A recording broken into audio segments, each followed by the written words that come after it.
नमस्कार, हमारे चैनल में आपका स्वागत है। मैं हूं रामचंद्र मौर्य। साथियों, खुले आसमान के नीचे हरियाली में अगर आप 2 पल ठहरे तो ज़रूर आपको सुकून मिलेगा।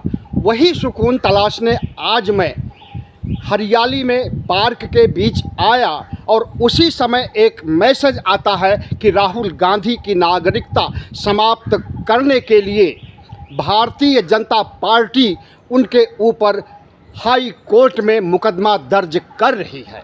और वह मुकदमा कोई आज का नहीं है, 2005 के आसपास लगभग 20 साल पहले आरोप है कि राहुल गांधी विदेश गए हुए थे और वहां पर उन्होंने ITR भरा है और वहां की नागरिकता वह ले चुके हैं।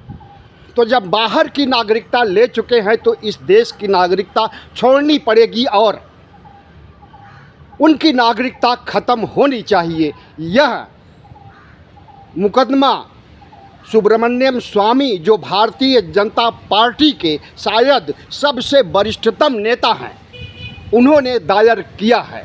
और साथ ही उपराष्ट्रपति जगदीप धनखड़ ने जो टिप्पणी की है राहुल गांधी के ऊपर, हिंडनबर्ग का नाम राहुल गांधी का नाम न लेते हुए उन्होंने कहा है कि कोई ऐसा व्यक्ति जो विदेशी संस्था को लेकर के इस देश की अर्थव्यवस्था को चौपट करने के लिए बयान दे रहा है तो क्या उसके खिलाफ कार्रवाई नहीं होनी चाहिए।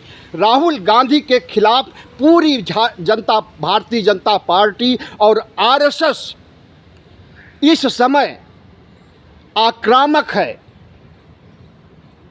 मुकदमा दर्ज कर रहा है।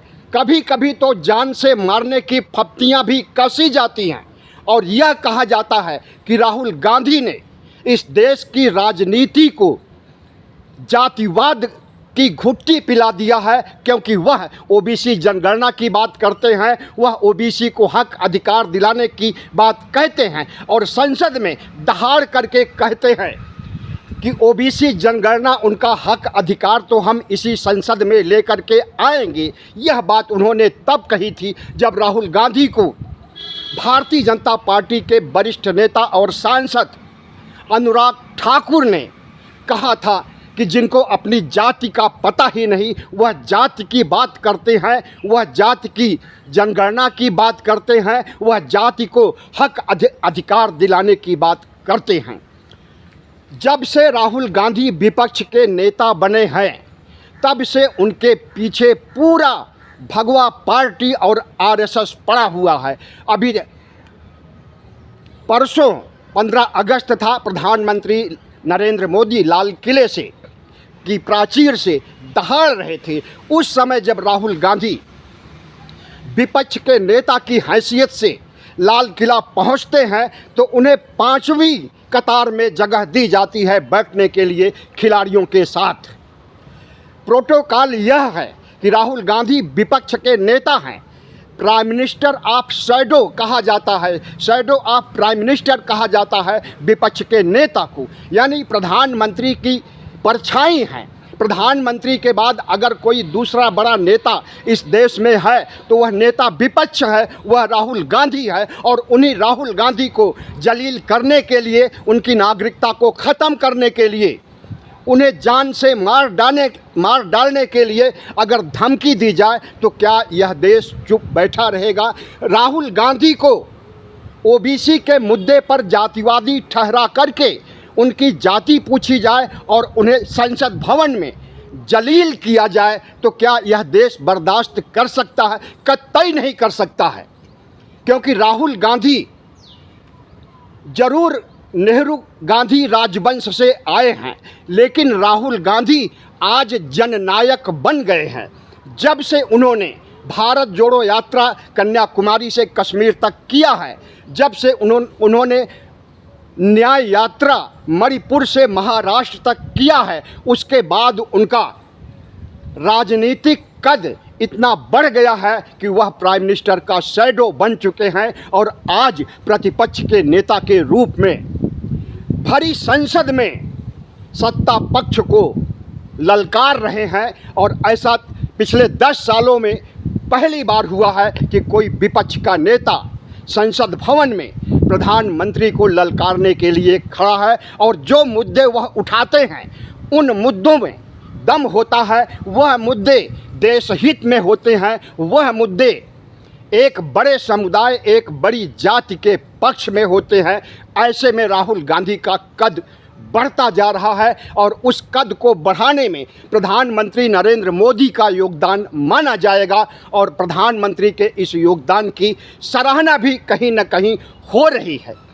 प्रधानमंत्री नरेंद्र मोदी भारतीय जनता पार्टी के पक्ष में उसे जिताने के लिए, उसे पॉपुलर बनाने के लिए काम करते हैं, लेकिन जब वह राहुल गांधी पर सवाल उठाते हैं, राहुल गांधी को निशाने पर लेते हैं, राहुल गांधी को नीचा दिखाने की कोशिश करते हैं, तो अपने आप इस देश की जनता समझ जाती है। और जब लाल किला के सामने 5वीं रो में बैठाने का काम किया जाता है तो इस देश की जनता सवाल पूछती है कि राहुल गांधी से क्या नरेंद्र मोदी बौखला गए हैं और इसी बौखलाहट में ऐसे निर्णय ले रहे हैं। राहुल गांधी से क्या पूरी भारतीय जनता पार्टी बौखला गई है और इसी बौखलाहट में उनके खिलाफ अनर्गल मुकदमे दायर किए जा रहे हैं, जो कि अदालत में 1 मिनट भी नहीं ठहरने वाला है।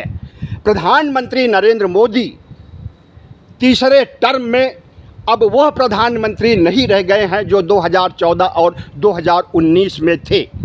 आज प्रधानमंत्री की सरकार बैसाखियों पर चल रही है और उन्हें फूंक फूंक करके कदम रखने की ज़रूरत है, लेकिन प्रधानमंत्री नरेंद्र मोदी अभी उसी ठसक के साथ राज करना चाहते हैं जिस ठसक के साथ उन्होंने 2014 से 24 तक राज किया है।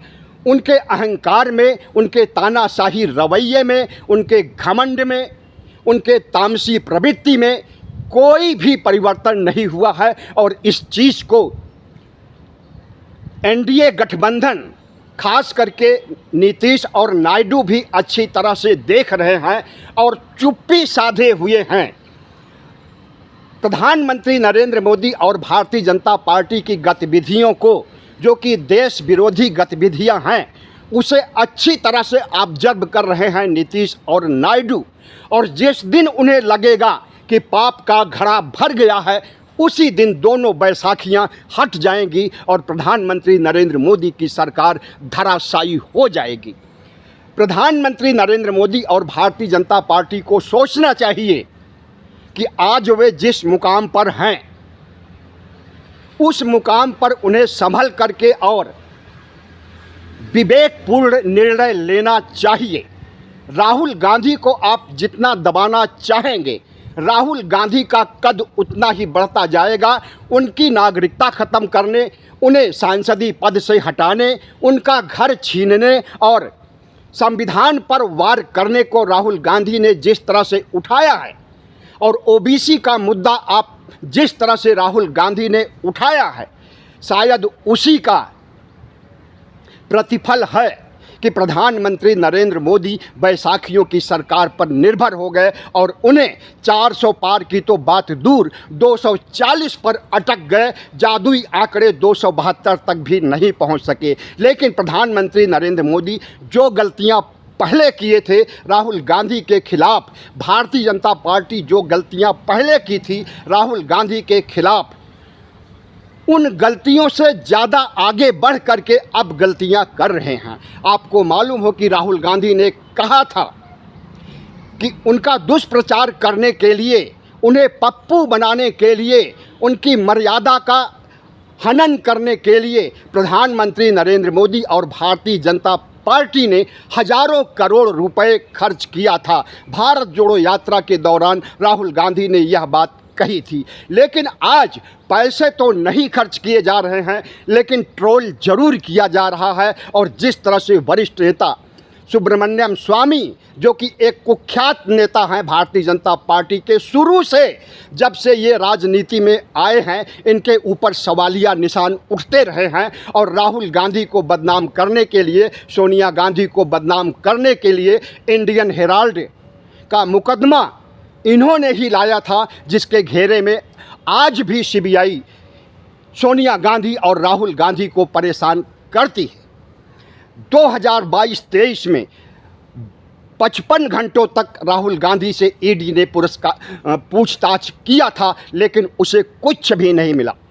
सोनिया गांधी से 37 घंटे पूछताछ की गई, लेकिन कुछ भी नहीं मिला। लेकिन जिस तरह से वायनाड में गए हुए थे राहुल गांधी और उन्हें वहाँ पर पीड़ितों का आंसू पोंछने गए थे, जो वहाँ पर आपदा आई थी, 300 से अधिक लोग मारे गए थे प्राकृतिक आपदा में, उनके आंसू पोंछने गए थे, तो उसी समय रात में 1:52 पर उनके पास कोई संदेश आता है सीबीआई के अंदरूनी सूत्रों का, और वह ट्वीट करते हैं कि सीबीआई हमारे घर पर, सीबीआई नहीं ईडी हमारे घर पर छापा मारने वाली है जब हम दिल्ली पहुंचेंगे, और उनका स्वागत है चाय और बिस्किट के साथ, खुले हाथों से खुले बाहों से हम उनका स्वागत करेंगे।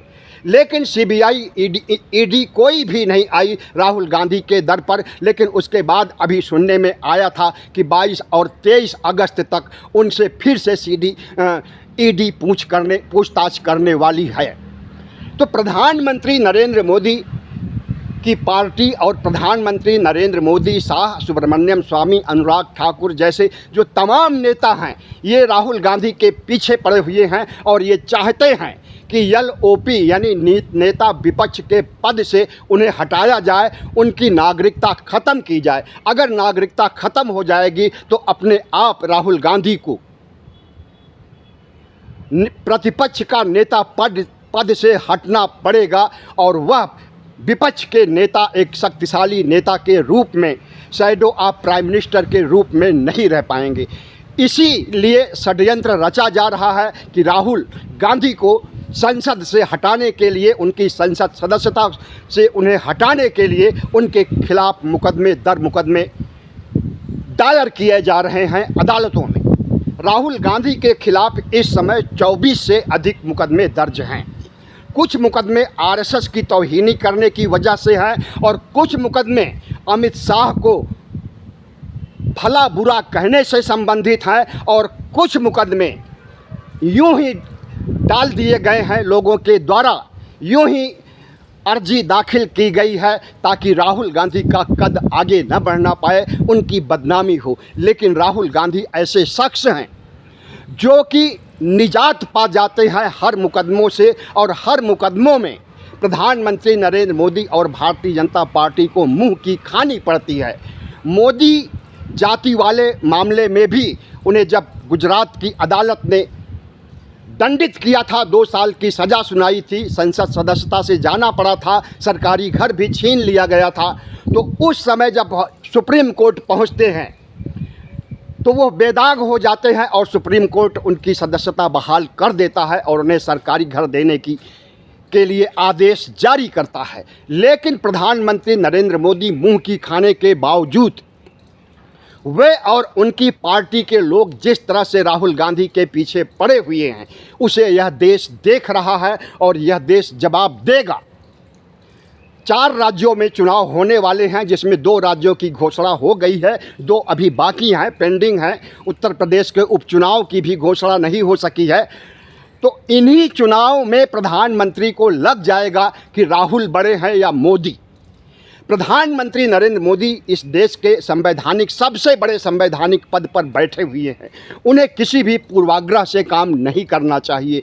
उन्हें खास करके विपक्ष के नेता की इज्जत करना चाहिए और अपने अपोजिट इंडिया गठबंधन की भी इज्जत करना चाहिए। लेकिन प्रधानमंत्री नरेंद्र मोदी संविधान को ठुकराते हुए, संवैधानिक व्यवस्था को ठुकराते हुए जिस तरह से राहुल गांधी के पीछे पड़े हुए हैं और इंडिया गठबंधन के तमाम नेताओं को निशाने पर ले रहे हैं, सीबीआई, ईडी, आईटी को इंडिया गठबंधन के नेताओं को गिरफ्तार करने के लिए सुपारी दे चुके हैं, ऐसे प्रधानमंत्री को यह देश अच्छी तरह से समझ चुका है और जो कुछ समझना बाकी है कुछ दिनों में समझ जाएगा। तो राहुल गांधी के खिलाफ अगर नरेंद्र मोदी और उनकी पार्टी कोई भी एक्शन लेती है, कोई भी गलत मुकदमे दर्ज करती है, तो उन्हें मुंह की खानी ही पड़ेगी। बहुत बहुत धन्यवाद। हमारे चैनल को सब्सक्राइब कीजिएगा, लाइक कीजिएगा और शेयर कीजिएगा।